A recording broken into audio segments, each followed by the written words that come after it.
Good evening. Thanks for joining us. We begin tonight here in Washington with something we rarely get from the Trump administration, an admission. It's not an admission of wrongdoing, just an admission by Jared Kushner that he took a few meetings with Russians. Before meeting with Senate Intelligence Committee staffers today, Kushner released a statement offering his first public account of what he says were 4 meetings with Russians during the campaign and transition. In this administration, and from this president who cries fake news anytime the Russian investigation comes up, it is something. For months now on Twitter, and in the very rare times he's answered questions on camera, the president, as you know, has dismissed anything involving Russia as fake news. Russia is fake news. This is fake news put out by the media. The entire thing has been a witch hunt. It's all fake news.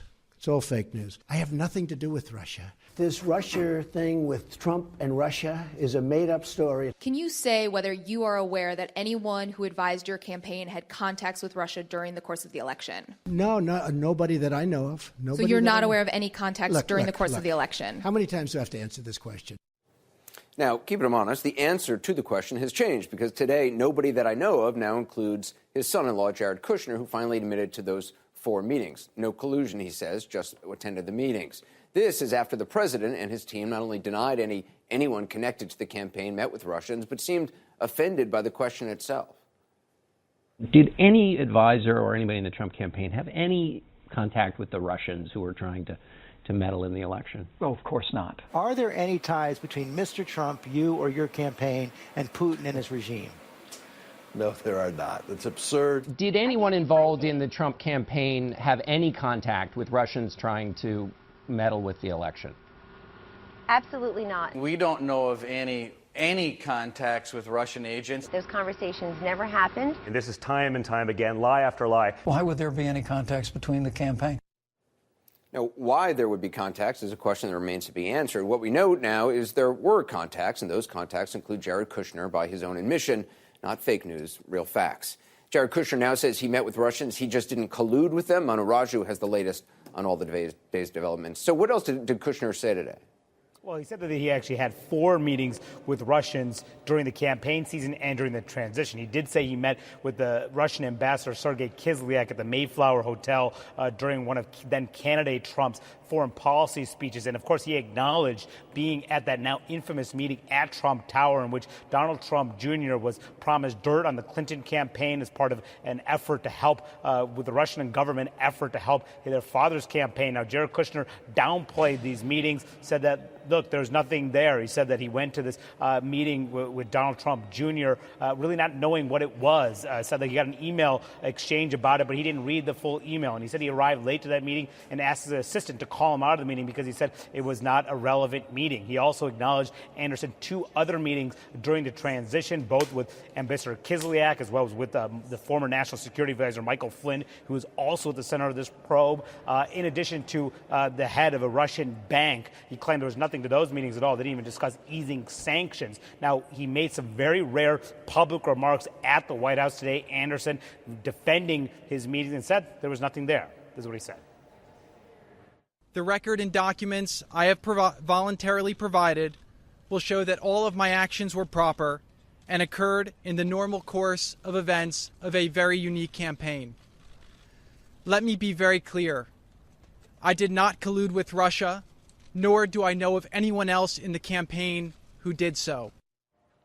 Now, Anderson, Kushner's team has said that they'd be willing to see his transcript of his interview with Senate Intelligence Committee staff be public today, but this is something that the Senate Intelligence Committee members are saying that is just not going to happen because it would tip off other witnesses. But one thing is that we don't know if Jared Kushner would be willing to testify publicly. I tried to ask him that question today as he was walking through the Capitol grounds. He would not answer that question. He did not answer questions from reporters at the White House either, Anderson. And whether it's public or not, does he have to come back for another interview?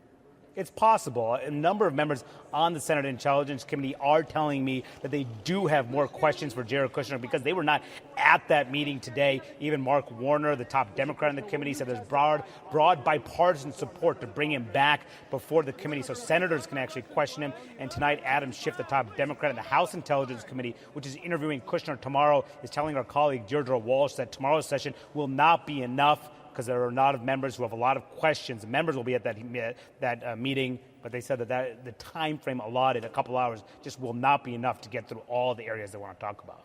And what about Donald Trump Jr. and Paul Manafort coming to Capitol Hill? It's possible they will still face a public hearing. Remember, the Senate Judiciary Committee abruptly scrapped a Wednesday hearing of this week because a deal that was cut between Paul Manafort and Donald Trump Jr., the two leaders of that committee, a deal that would give the committee records about this meeting at Trump Tower, as well as a private interview with members and staff. Now, I talked to the two leaders of the committee, including Senator Dianne Feinstein, the top Democrat, who said absolutely those two will come back to Capitol Hill and be in a public session. It's unclear when, but she said probably after the August recess. And Chuck Grassley, the chairman of the committee, would not rule that out either, Anderson. All right, Manu Rajamano, thanks. A lot to talk about. Joining me now, David Gregory, Laura Coates, Ryan Lizza, and Gloria Borger. Gloria, I mean, Jared Kushner is essentially saying, look, I didn't read the full email chain that Donald Trump Jr. sent me. There's no defense of Donald Trump Jr. in this. He's essentially just saying, I went to this meeting, had no idea who the participants were. I don't remember how many people there were. And it was boring, and I asked my assistant to call me so I could get out. Right, like he was on a bad date, saying, just call me to get me out of this meeting. What he didn't contest was the known facts about the meeting. He didn't in his testimony say, when I read down the email, it was clear that these were Russians, and Don Jr. was thrilled about getting the dirt on Hillary Clinton. So his testimony was as interesting for what it didn't say as what it did say. And I will also add that, we have known about these meetings, and Jared Kushner had a lot of opportunities, if he wanted to say these meetings never occurred with Gorkov, with Kislyak, et cetera, et cetera. He portrays him as completely innocent, and that may well be. But throughout all of this, he didn't deny that these meetings took place. Yeah. Ron? I think one thing that the investigation will be looking at is inconsistencies in his testimony. So on the one hand, with the email about the Trump Tower meeting in June of 2016, Kushner says, well, I didn't even read that whole exchange, because obviously there was one part of that is very, maybe incriminating is not the word, but very eye-opening. It says, the Russian government supports your father's campaign, and we want to give you some information. So he's saying, I didn't even read that part. I knew nothing about the meeting. On the other hand, he talks about an email he got from this bizarre account called Guccifer or something or other. 4,000 right? or something. He read that one, and he actually took it to the Secret Service and said, is this anything I should be worried about? So I think little things like that, the investigators, when he goes before the House Intelligence Committee, will be honing in on. And And remember, the reason he paid attention to that is because there was a threat to release all of his father-in-law's tax records, which they didn't want to release. I mean, I think what's striking about all of this is, first of all, there's the tortured process by which Jared Kushner has finally revealed all of his meetings, which is disorganization at the very least, or it's something worse. But I think what we're piecing together, which has nothing to do with the investigation itself, perhaps, is that these folks were open for business. Donald Trump has never taken a threat from Russia seriously by his own statements, and he still doesn't as President of the United States. His son, his son-in-law, apparently they all thought it was just, typical opposition research.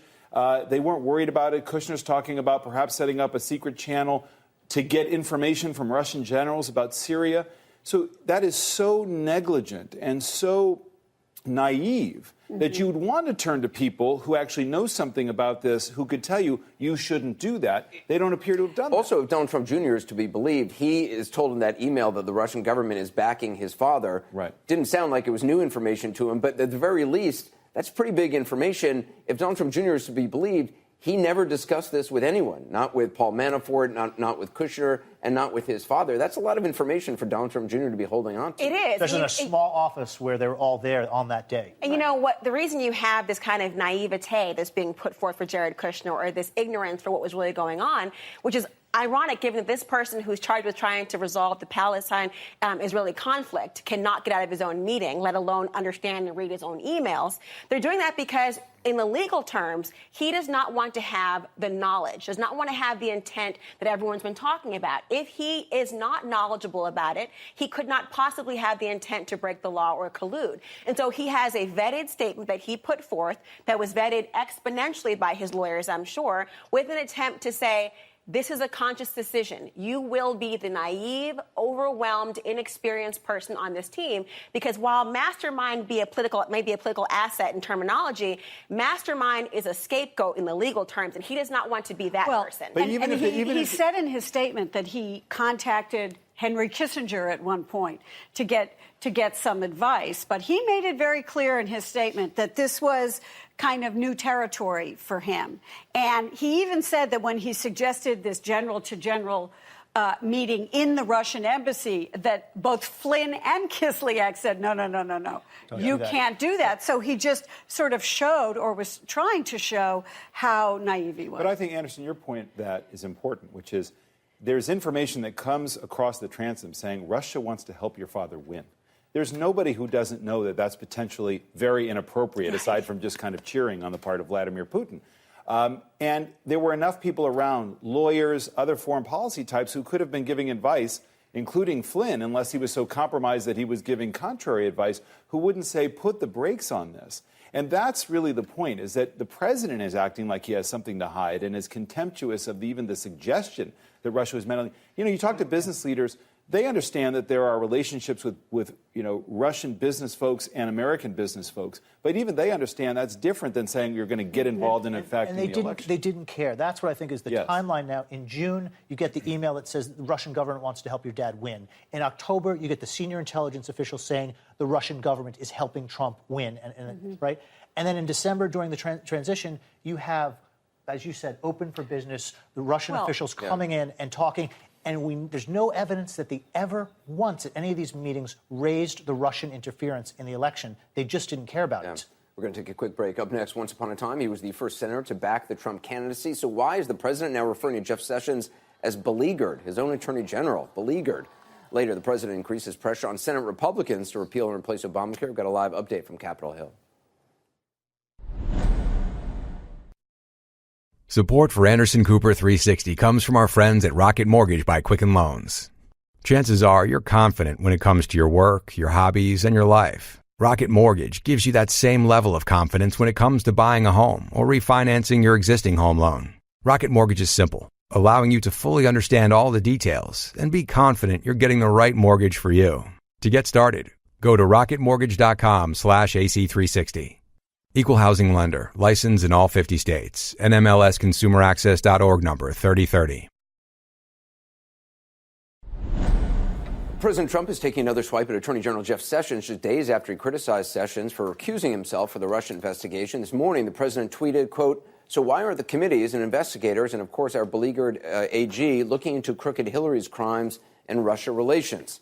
A new attack against one of his earliest and most loyal supporters. Now the president's new communications director is weighing in on all of this. Our Jeff Zeleny is at the White House for the breaking news. So do we know, has the president even spoken directly to the attorney general since his comments about him in the New York Times last week? Well, Anderson, he has not spoken to the attorney general. And the new communications director, like you said, Anthony Scaramucci, he told our Sarah Murray earlier today that, look, he said that they need to have a face-to-face discussion about their future. Well, that's interesting that the communications director would say that the president and the attorney general should have a conversation, but the president has not asked for one. The president has not brought the attorney general, who's not just any old attorney general, Anderson. He was his most loyal, committed, dedicated supporter back during the presidential campaign. He left his job in the safe Senate seat of Alabama to become the attorney general. He, in fact, Jeff Sessions was in the West Wing today, we are told. He was having normal meetings with the White House counsel's office, with other advisors, but not with the president. We are told that they have not spoken since before that New York Times interview, where last week the president essentially threw his attorney general under the bus. And we got a window into the president's thinking today during a photo op with interns, of all things, when the president was standing silently to take a picture.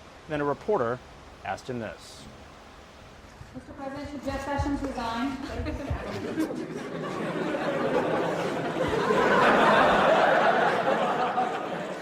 So the eye roll there and the smirk spoke volumes, although he did not speak anything at all. But Anderson, again tonight, the president was in West Virginia speaking at a Boy Scout jamboree. He invited some Eagle Scouts who serve in his cabinet to be on stage with him. Rick Perry, the Energy Secretary, Ryan Zinke, the Interior Secretary.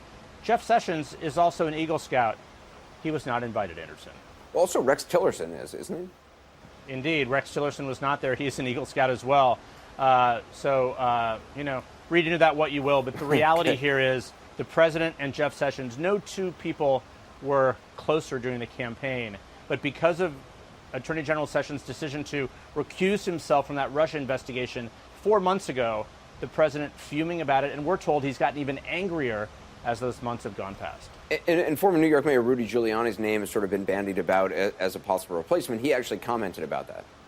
He did indeed. I mean, Rudy Giuliani was talked about being the Secretary of State, perhaps, or a variety of other things. But there's been a big rumor in Washington who would replace Jeff Sessions if he would step down. Well, Rudy Giuliani was flying to Washington today, and CNN caught up with him and asked him about this. And he said, look, there's no truth to this rumor. I am not going to be named the next Attorney General. And he also said, look, I believe that Jeff Sessions did the right thing by recusing himself from this Russia investigation. And if the president would appoint him, there's a good reason to believe that he would have to recuse himself as well, because Rudy Giuliani was also involved in the campaign at the same time period. But Anderson, it points out how difficult it would be in this environment in Washington to confirm a new Attorney General. It's one of the reasons that a lot of people here, a lot of smart minds, think that the Attorney General will stay.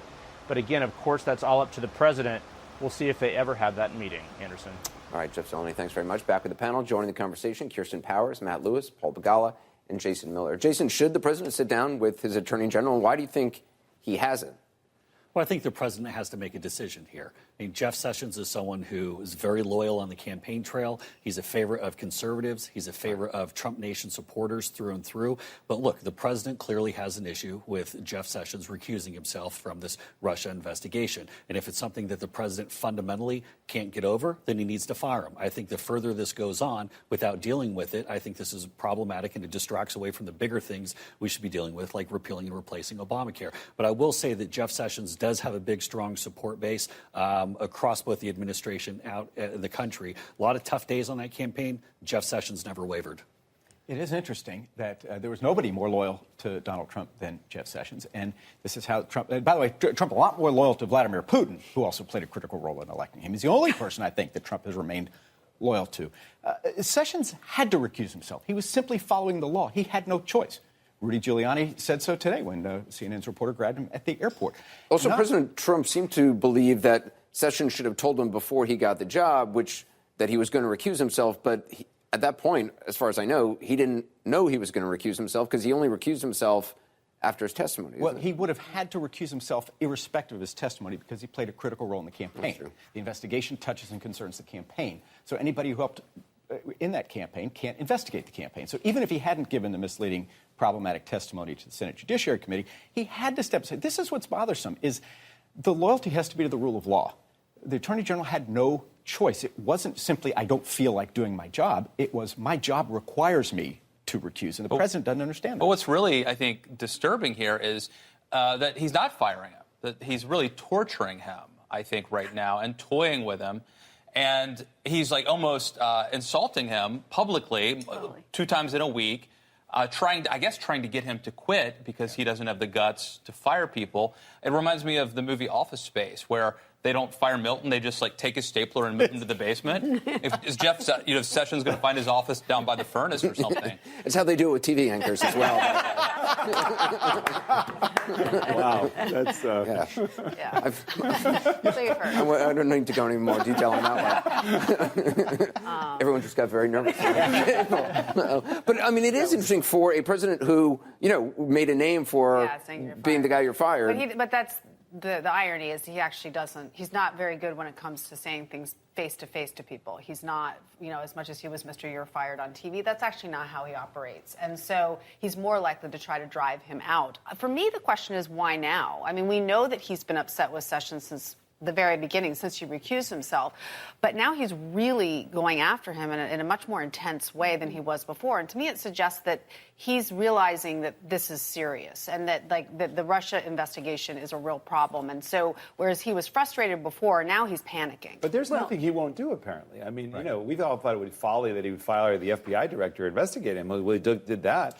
I mean, Paul will tell you, President Clinton was not very happy with Janet Reno at various points. But or Louis Freeh, his FBI Or Louis director. Freeh, right. He didn't fire either. Nor were top White House, some of your colleagues at the time. But there was a sense that there was an independence of the Justice Department and of the FBI. This president doesn't believe there's any independence. And he'll steamroll. There's no reason he won't make a move on Mueller or he won't fire the AG. And on down the line, he wants to litigate every aspect of this before he has to even litigate it. If he fires, Jeff Sessions, let's play it out. Or Sessions resigns. Or Sessions resigns.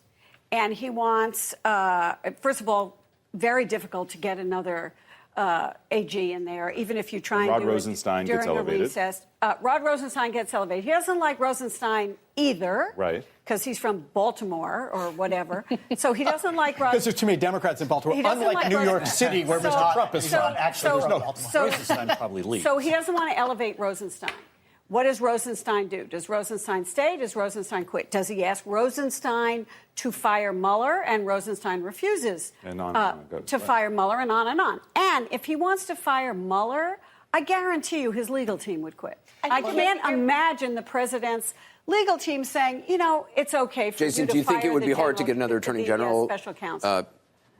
I think there is one thing that's a little bit different with this president, this administration, that we got to take a step back. And if we rewind a couple of months ago and we heard all the talk about firing Comey and it would be the sky is falling and, oh, my gosh, how can we ever come back from this? It did. And no, but I think, look, this president has the authority. If he wants to go and fire somebody in his administration, he can. Right. That's his right as president to do so. And so he invariably will fire people at various points in his administration. And I think we need to take a step back and realize that this administration is different. And it doesn't. But do you think it will be hard to get somebody passed on Capitol Hill, another attorney general? I mean, given this climate. Look, in this climate, of course, the partisan opponents are going to go and make a lot of hay out of this and turn it into 1 month-long spectacle on Russia and everything else they can. And that'll be an even bigger distraction away from what the president is trying to do. And so, I mean, that's why I hope that the president sticks with Jeff Sessions and keeps him there. I don't think he's going to get away from this, though, because, there have been occasions where he has, suddenly gotten mad at somebody and then it blows over. But this is the second or third iteration of this, I think.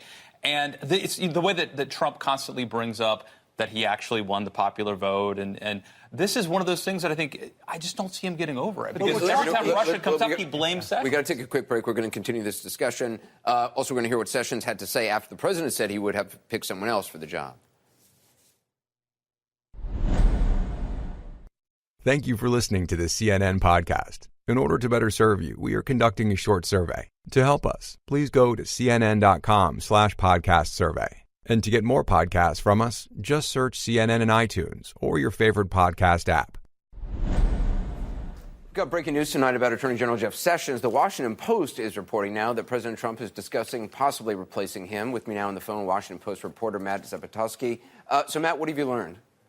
Well, we learned that President Trump and his aides have been discussing possibly removing Jeff Sessions as Attorney General, which maybe isn't a total surprise given what he told the New York Times last week, but interesting that it's maybe not just him venting and not thinking about what he's saying, but a calculated move, and he's considering, getting somebody else in there. Do you have any idea, based on your reporting, how serious the discussions, what level they're at, or what the kind of permutations are being discussed? We understand at this stage it is pretty informal. Some names have been floated, but maybe not even with the president himself. It's not as if he is asking people, what do you think about this person? What do you think about this person? And some people characterize this as just a sort of intense level of venting on his part. So it is pretty early, but in this administration, things move quickly, so. Yeah, is there any timeline that's been discussed to your knowledge? No, not at all. I don't think the talks are quite that serious that we're going to remove him on X date, just discussing the idea of removing him. Is there anything else you've learned that I should ask you about? I think another important point here is that some people, again, not the president himself, but some people in his orbit see this as a possible way to get rid of the special counsel, that this would maybe be one step along the line. It's kind of a circuitous path. Jeff Sessions is recused from the special counsel investigation as it is, but, if he goes, maybe there could be even more stuff happening at the Justice Department.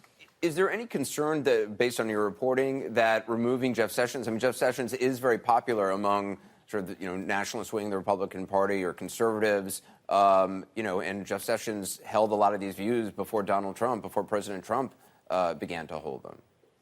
Yeah, that's right. One of the things that we've reported is President Trump asked someone, hey, if I got rid of Jeff Sessions, how would that play with conservative media? I know that I talked to Newt Gingrich, who told me that, look, he would really strongly advise against removing Jeff Sessions because he thinks he's great for the Republican base. So I think that's something that the president has to keep in mind. Matt Zapotowski with the Washington Post. I appreciate the reporting. Thanks very much. Back now with the panel. Think about if this is true, and I think it's clearly true that they are talking about this. He said it he all but said it to the New York Times. But think about what this reveals about the president. Here you have the person who, as Jason pointed out earlier, represents Trumpism more than any other Republican in this administration. Whether you agree with Jeff Sessions or not on trade, on immigration, on drug policy, he is the person implementing the Trump policy agenda more than anyone else. Certainly more than some of the White House people around this president. And Trump doesn't care about that. He cares about himself. He cares about a personal issue. He cares that this guy recused himself from an investigation. He cares about his own criminal liability here, and he's trying to maneuver and figure out a way to get rid of this guy. And to me, it just shows how much Trump is committed to actual ideas and policy and how much he is committed to self-preservation and also, himself. what does it say about the president's definition of loyalty? Because he talks a lot about loyalty. He talked about it tonight in front of the Boy Scouts about, he wishes there was more loyalty. You could argue Jeff Sessions, has been very loyal to this president from the beginning. I mean, he came speaking out for the president. That new Joshua Green book says, reports that there was a conversation with Steve Bannon and Jeff Sessions where Sessions says, if I endorse Trump, and he doesn't win, then it's over for me. Right. So he was ultimately loyal. The president defines loyalty as who can be his marionette. That's very clear through the course of his administration thus far. And Jeff Sessions is the only person in Washington, D.C. who is an appointee who actually has leverage over the president of the United States, irrespective of loyalty at this point, for two reasons. Number one, you've got the obstruction of justice issue. If he were to fire Jeff Sessions, that cloud rains down upon him once again. It's not a nebulous concept as it was with Comey, whether or not he would be his marionette or not. It's actually quite clear at that point. And number two, Jeff Sessions is well aware of his popularity and knows that to replace him would be an uphill battle. And that would leave his policy platform in limbo and unable to actually accomplish the immigration, the border control, et cetera. So he's got leverage. Because I can give a little bit of insight into General Sessions' thinking, and I obviously have not discussed this with him directly. But look, General Sessions is someone who believes in President Trump, not just as a leader on these issues, but also in the president as a leader, as a person, and really bought into this whole movement that we were behind. But the other thing, too, is General Sessions is very loyal. And if the president were to ask him to go, then he would go, and that would be the end of the story. He wouldn't make a big stink about it. But I do think that General Sessions, I would not expect to see him quit under any circumstance. I think he's loyal. I think he's dedicated to the cause. And that's why I think so many folks like myself who are Trump supporters want to see him in place, because he does believe in that mission. And again, it's not just that he believes in some set of ideals, but he also believes in Trump as a leader. No, but he also believes in something else, Jason, which I think is important. He believes in the independence of the Justice Department. And the rule of law. And the rule of law, such that he was going to follow the ethics guidelines. And I take your point, which is this president has shown he can break the seal on some things and norms and perhaps get away with it because it's so shocking. But here, there's a level of sabotage that the president is responsible for of his own administration because he wants to fight, because presumably he thinks he's right, and he'll take on all comers. I think Sessions is a perfect example. I agree with you. I'm sure he wouldn't cause a stink if he were fired.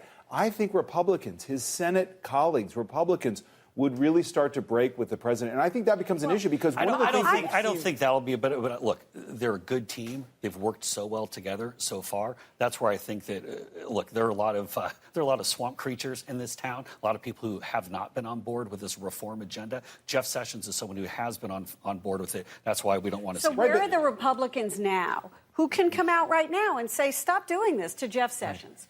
Where's the groundswell? There ought to be one. He's being mistreated. If he's popular in the Senate, and some people feel very strongly about it. Why aren't they out there saying, Mr. President, stop calling your own attorney general beleaguered? Well, you can make the same case where the Republicans saying we need to repeal and replace Obamacare. Okay, but that's Washington's not the case a tower I'm making. Republicans can disappear real quick. Right, but I mean, maybe in the president's mind, he figures he can appoint a member of the Senate, like a Ted Cruz or somebody, to take the attorney general's place during a recess appointment in August, and maybe he can do that, and I don't think he can, but let's say maybe he's thinking, I could get this over with 1, 2, 3, and we could get rid of Mueller, and I can get on with my agenda. We've got to take a quick break. When we come back, how President Trump is using his bully pulpit to influence the health care vote tomorrow.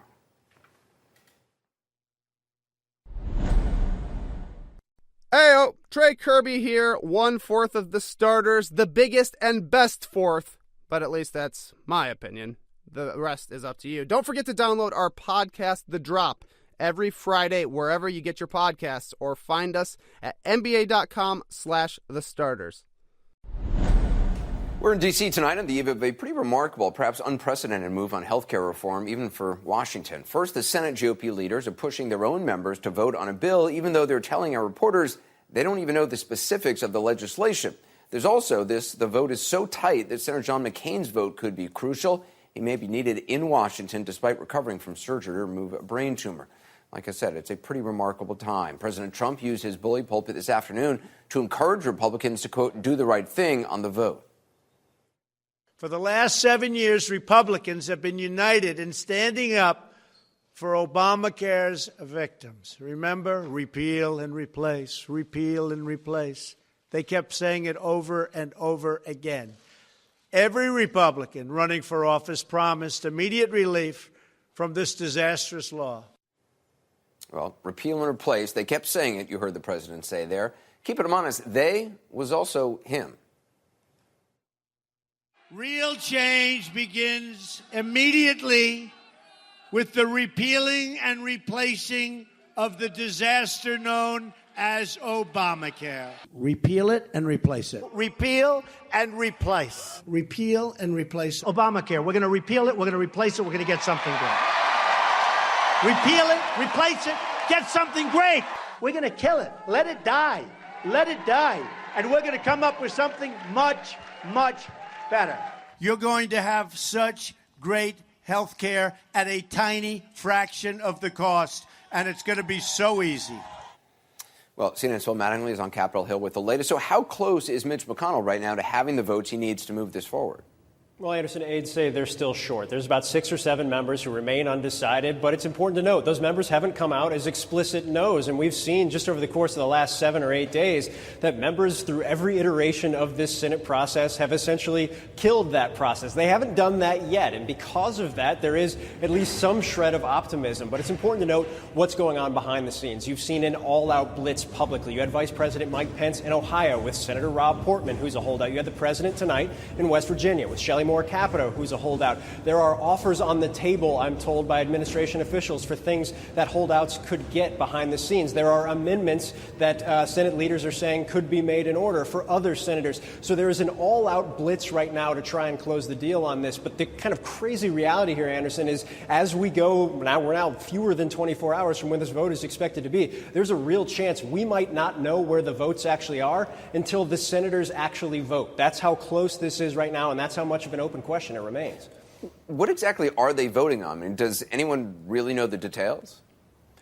At least in terms of a final product that they expected to get to, the answer is no. What we do know procedurally is they're voting to start the debate on essentially the House-passed health care bill. But the idea has always been, Anderson, and we've talked about this repeatedly, nobody in the Senate likes the House-passed bill. They wanted their own version. And so throughout this lengthy procedural and amendment process, they wanted a backstop of sorts, a final product that we've seen multiple iterations of over the course of the last couple of weeks. But none of those iterations have been able to actually close the deal. So what does that leave them with? with, well, as Senator Bob Corker called it tonight, the Wild West. In a situation like this, you essentially walk into a process where any senator can offer any type of amendment so long as it's germane and within the budget rules. That means essentially that senators are being asked tomorrow to vote to move forward on something where they don't know the end game. And that is an extraordinarily politically risky move, but also a very risky move on the policy side of things. We know very well where all these senators are, their specific asks, what they want, whether it's conservatives on the regulatory side, whether it's more moderates on the Medicaid expansion or just the Medicaid program in general side. They would be going into this debate with no commitments that they would be getting any of these things for sure. As one former Senate aide put it to me, Anderson, it's essentially akin to telling a senator to jump out of an airplane with a backpack that is about 50-50 whether or not there's actually a parachute inside of it, except in this case, the scenario is more like 1090. That's how risky this is. That's how big of a gamble this is. But this is the only pathway right now that Senate Republicans and the White House have identified to move it forward. And they're making very clear they're pushing full speed ahead, whether they have those votes or not, Anderson. Phil Mattingly, thanks very much. Earlier today, I spoke with Democratic Senator Sheldon Whitehouse about the health care bill. Senator Whitehouse, President Trump today calling Democrats obstructionists, saying you and your colleagues offered, quote, zero help on health care. Are you offering any help? The very first thing the Republicans in the Senate did when they got in, like their first day, was to choose to go the reconciliation option and slam the door on us and let us know we were not welcome. In fact, they got to the point where they weren't even having most of their own Republican caucus in the room. They went to the 13 old white guys to come up with their plan. So that's pretty rich to turn that around on us at this point. You know, Senator Schumer, the top Democrat in the Senate, just last week had this to say about working with Republicans. I want to play this. If Republicans abandon cuts to Medicaid, abandon tax breaks for the wealthy, and agree to go through the regular order, the door to bipartisanship is open right now. Republicans only need to walk through it. A lot of Republicans I've talked to say that doesn't sound like a door to bipartisanship, having preconditions, many of which are non-starters for Republicans. Well, look, I think what I've said all along, and which I think many Democrats have said throughout this whole process, we keep knocking on that door and being told you're not welcome. But what we've said is, look, just promise us that you're going to work by regular order. Promise us that you're going to go into the committees, that you'll take amendments, that we'll do a bipartisan vote to 60 when the dust settles. And this isn't going to be a phony exercise that ends up with you just doing the same ram job that you've been doing now anyway. And on those terms, I think we're ready to go. I want to ask you about where the Democratic Party is going. Senator Schumer said today the two biggest priorities for your party are health care and, quote, the economic well-being of the working family, not Russia. Have Democrats done enough to get that message out? Because I saw a recent poll that said that there's a lot of folks who view the Democrats as a party as being anti-Trump, but they don't really stand for anything. Well, it's hard when you've got a president who's doing outrages of the minute and horrifying even his own party with tweets that he sends out for other messages to get through. One of the things about President Trump is that he does tend to be the brightest shiny object in the room and attract most of the media attention. So it's also a little hard to get out there too far on health care while you're locked out of the room and they've told you we're not going to listen to you. If we were in committee, if we were having hearings, if people were bringing up their amendments, if we were taking votes, if we were doing real legislation on health care, then I think the public would be pretty clear about where we stood and things like that's not a recipe for the next election. I mean, that's what many people would argue. That's what happened to Hillary Clinton in the last election. She was against Trump, but a lot of people didn't necessarily know what she was for. So how do you get out of that? Well, I think, we're going to have a whole lot of seats in which a whole lot of members of Congress are going to have a really good chance at getting replaced. And a very good chance that there's going to be a Democratic speaker as a result. And each of those races is going to happen in each of those congressional districts. I think a congressional race in a specific district, which is where you win those, is a very different thing than a national presidential campaign. Just lastly, Senator Feinstein, who's obviously the ranking Democrat on the Judiciary Committee, today said that even though Donald Trump Jr. and Paul Manafort would not testify publicly on Wednesday, that she still expected them to do so, likely after the August recess. How important is it, do you believe, that their hearings are open to the public? Well, I think it's very important. For one thing, the work that the Intelligence Committee is doing by virtue of touching in so many places on classified information, is never going to be as public as we'd hope. So it's just the nature of the beast. The criminal investigation is never going to be public. You don't do those in public. So the place where the public can keep up, and what all of the experts said who came in for Senator Graham's and my hearing on how you do congressional investigations while there's a criminal investigation going on, is that it's got to be public. That's the point, is that we can help educate the public, bring them along, let them know what's going on, and be kind of a truth teller that the public can hear from witnesses directly. So very important that it be public, and I'm very pleased that we've had support from Chairman Grassley in seeing to it that they will be subpoenaed if they refuse to attend voluntarily, and those subpoenas are being discussed and may even be moving quite quickly. Senator Whitehouse, appreciate your time. Thank you. Yep, good to be with you. When we come back, President Trump has pardons on his mind, but the question remains, can a president actually pardon himself? Details ahead. Mondays on TNT. Enter the provocative world of a young William Shakespeare in TNT's new drama series, Will. We are at war, and our only weapons are words. Told with a revolutionary visual style and modern soundtrack, the series celebrates all the love, lust, history, and brilliance of William Shakespeare. TNT's new series, Will, airs Mondays at 9, starting July 10th on TNT and on the TNT app. Despite assurances from both White House staff and the president's outside legal team that presidential pardons are not on the table, the president remains keen on reminding everyone that he does have that power. In a tweet Saturday morning, he wrote, "While all agree the U.S. president has the complete power to pardon, why think of that when only crime so far is leaks against us, fake news?" It raises an additional question whether or not a sitting president can pardon himself while still in office. Joining me now for their take, two constitutional law experts, Norm Eisen, a CNN contributor and former White House ethics czar under President Obama. He co-authored an op-ed about this very subject in the Washington Post last week. And Jonathan Turley of George Washington University. Professor Turley, you believe the president does have the power to pardon himself? Well, what I believe is that he can make the argument under the text of the Constitution. The Constitution does not bar these types of self-pardons. The Constitution mentions one exception with regard to impeachment, essentially saying that a president can't pardon his way out of impeachment. Right. It says the president shall have power to grant reprieves and pardons for offenses against the United States, except in cases of impeachment. Right. So the language is actually not ambiguous. It states an unfettered power with that one exception. Usually in the law, if you state an exception, there's a presumption that other exceptions don't apply because you didn't include them.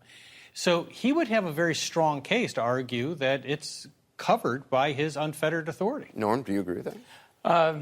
Anderson, thanks for having me. I do not agree with that. Of course, we know that when interpreting the Constitution, the words on the page are just the starting point, and literally entire libraries have been filled with what they mean, and it's very clear, whatever school of interpretation you belong to, if you look at the history of the Constitution, the structure of the Constitution, the meaning, the intent, none of them suggest that something so absurd as a presidential self-pardon could be allowed. It stems from one of the most fundamental principles in American law, and that is that no person may be a judge in their own case. That no one is above the law.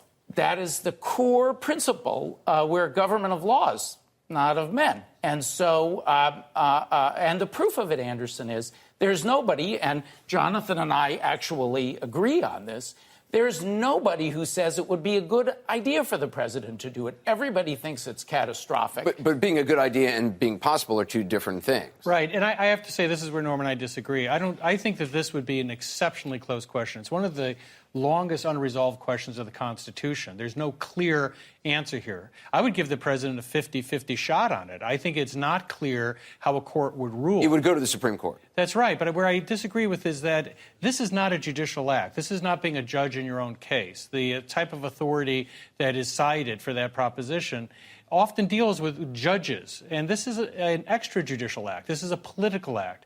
The act of a pardon is a transcendence over the judicial process. And I think that where Norm's arguments fall short is they would go too far. I mean, Norm has argued, for example, that the Constitution says that regardless of impeachment, you can still be tried criminally. in Article 1. The problem is that same argument would mean the president couldn't pardon anyone in his administration, from vice president to cabinet members who are subject to impeachment. So, Norm, didn't they look into this during the Nixon White House? They did. The Office of Legal Counsel looked at it 4 days before Nixon resigned. Of course, those are Nixon's lawyers. And they determined that a president cannot pardon himself. If you go back, Jonathan, there was to a the disagreement debates. by not at OLC. Nixon's, there was not. right, Nixon's Not at lawyers. OLC. Right. Of course, Nixon's own lawyer said he could pardon himself, but not at the Justice Department. Anderson, if you go back to the debates in the Constitution, contrary to my learned friend's view, you look at the debates, you have James Wilson, one of the framers, saying, of course, in the course of argument, of course a president can be impeached and prosecuted. Well, that would make no sense. If the president could pardon himself, then he couldn't be prosecuted. The problem? It makes, Anderson, our Constitution is a living document. It lives on common sense. No, this notion is absurd that the president can do. Imagine he could go out on Pennsylvania Avenue, take bribes, shoot people, walk back in the Oval Office, sign a pardon for himself, do it again the next day. I'm afraid of who he might target if he had that power. It is absurd, Jonathan. I don't want you to have an aneurysm, but I do want to mention a couple things. First of all, the president doesn't pardon himself out of state crimes. And so the president going around shooting people, he's not going to protect himself from state charges. Bribery, though. Federal bribery. But most importantly, the argument that Norm just made, once again, has no limiting principle. The same argument could be made that he couldn't pardon the vice president or cabinet members. That person was right, because they also would have to be prosecuted under the same argument. No one has made that argument. And so the problem, I think, with Norm's interpretation, I'm not saying it's not a good faith interpretation. He has good arguments to make, is that you need to have some way to thread this needle. The text of the Constitution would support Donald Trump in giving himself a self-pardon. That doesn't mean that he will prevail, but it is not absurd. All right, I will have to leave it there. Professor Turley, appreciate Norm Eisen as well. Thank you. Coming up, more on tonight's breaking news. President Trump talking about replacing Attorney General Jeff Sessions, according to a new report just out in the Washington Post. We'll talk about that next.